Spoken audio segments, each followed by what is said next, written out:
Bismillahirrahmanirrahim. Salah satu yang dahsyat daripada pemikiran-pemikiran Imam Ghazali adalah mengenai akidah. Beliau sangat mementingkan pendidikan dan penguatan akidah Ahlus Sunnah wal Jamaah kepada kaum muslimin. Karena memang akar daripada akidah Ahlus Sunnah wal Jamaah itu kalau kita telusuri secara historis itu langsung adalah merupakan warisan Nabi besar Muhammad SAW. Karena itu di organisasi kita Perti, ya, masalah akidah Ahlus Sunnah wal Jamaah ini menjadi satu prioritas penguatan dalam kaderisasi kepada jamaah Perti. Akidah Ahlus Sunnah wal Jamaah mazhab tegas, satu mazhab Syafi'i. Tidak lagi memberikan alternatif untuk mazhab-mazhab yang lain. Saya kira ini lebih baik begitu daripada memberikan alternatif pada mazhab-mazhab yang lain. Akhirnya jamaah kita yang tidak memahami atau kurang mempelajari fikih, kaidah fikih dan usul fikih, akhirnya mencari jalan lain, ya, yang bukan merupakan warisan para ulama-ulama kita yang sanadnya itu mutawatir sampai kepada baginda Rasulullah SAW.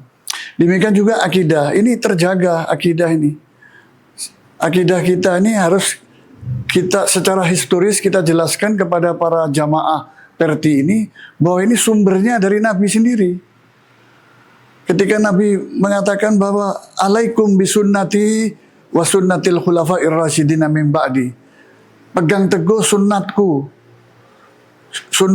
dan sunnatnya khulafa'ir rasyidin sesudah aku.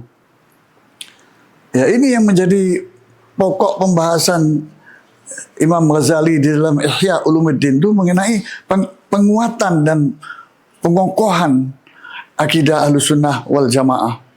Yang saya kira hanya melalui dari buku ini saja kita cukup memberikan bekal penguatan untuk aktualisasi akidah Ahlus Sunnah wal Jamaah atau aswaja itu.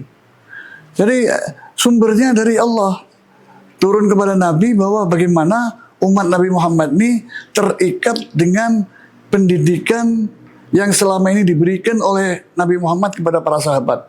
Oleh karena itu terkait alaikum bisunnati wa sunnatil khulafa'ir rasyidin min ba'di. Pegang teguh sunnatku dan sunnatnya al-khulafa'ir rasyidin. Artinya jejak-jejak amal solehnya dan ibadahnya para khulafa'ir rasyidin itu juga menjadi acuan di dalam kita beribadah, bermuamalah dan seterusnya itu, ya. Ini sehingga Nabi pernah mengatakan bahwa khairul guruni garni summa yalunahum sampai 3 kali beliau mengatakan demikian. Sebaik-baik periode itu adalah periode aku, kemudian sesudah aku. Periode aku yakni periode Nabi Muhammad, sesudah aku adalah sahabat, kemudian sesudah aku lagi yaitu tabi'in. Nah, demikian artinya satu jalan dibuka kita dengan lempang, jalan itu dibuka sedemikian rupa supaya ini menjadi jalan kita untuk menuju sanad kepada Rasulullah SAW. Dan ulama-ulama kita tidak pernah bergeser dari itu. Seperti dalam bimbingan Imam Abu Hamid, Imam Al-Ghazali dalam kitab-kitabnya, terutama yang paling populer Ihya Ulumuddin ini. Itu juga menganjurkan seperti itu. Karena apa? Khulafa'ur Rasyidun itu adalah keluarga besar Nabi Muhammad SAW. Sekarang itu kan banyak muncul penafsiran baru yang mengatakan sesungguhnya yang menjadi penerus Nabi Muhammad SAW itu bukan sahabat. Ya. Ini saya kira penafsiran-penafsiran yang selain membingungkan masyarakat luas juga bisa menimbulkan doktrin-doktrin yang sesat menyesatkan sejarah. Padahal kalau kita telusuri Khulafa'ur Rasyidin yang dikonstruksi sesudah wafatnya Rasulullah SAW itu sesuai dengan amanah Nabi besar Muhammad SAW, dan mereka itu adalah keluarga besar Nabi Muhammad SAW. Yang jadi khalifah pertama adalah mertua keluarga Rasulullah.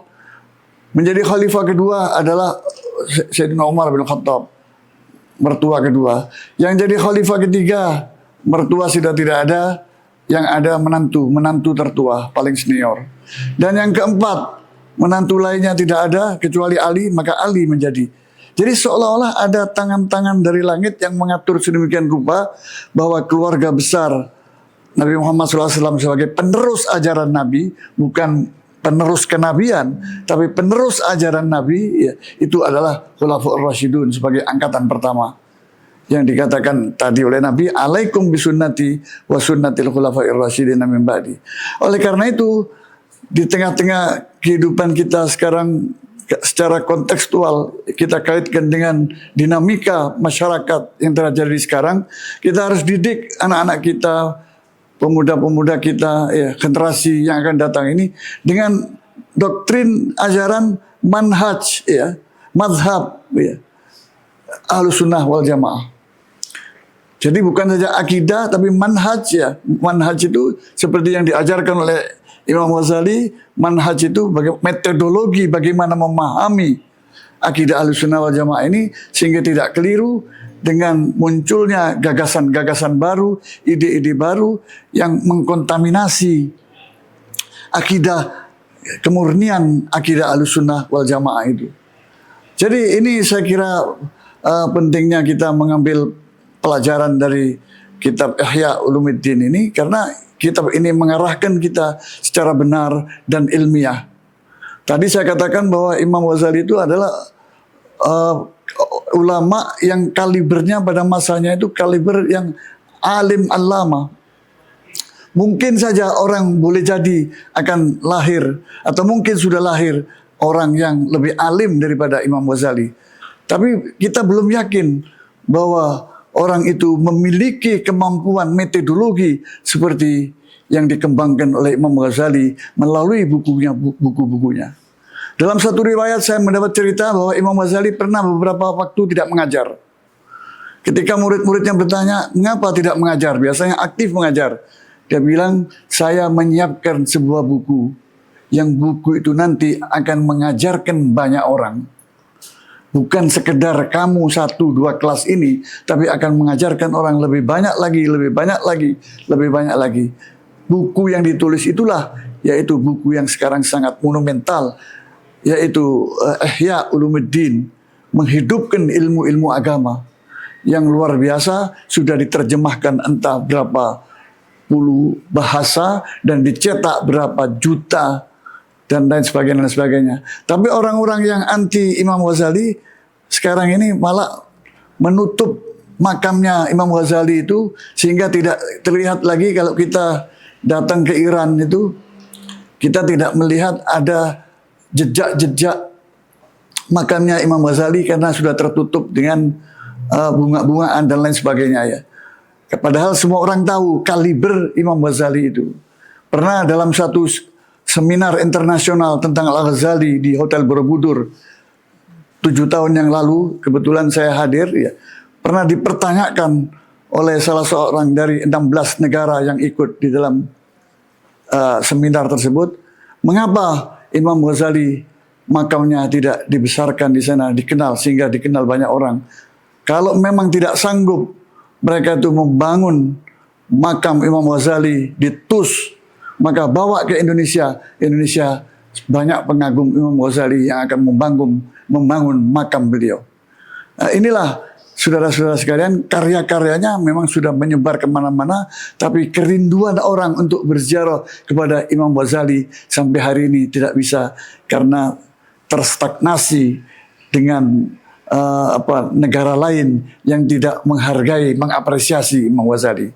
Demikian, semoga bermanfaat.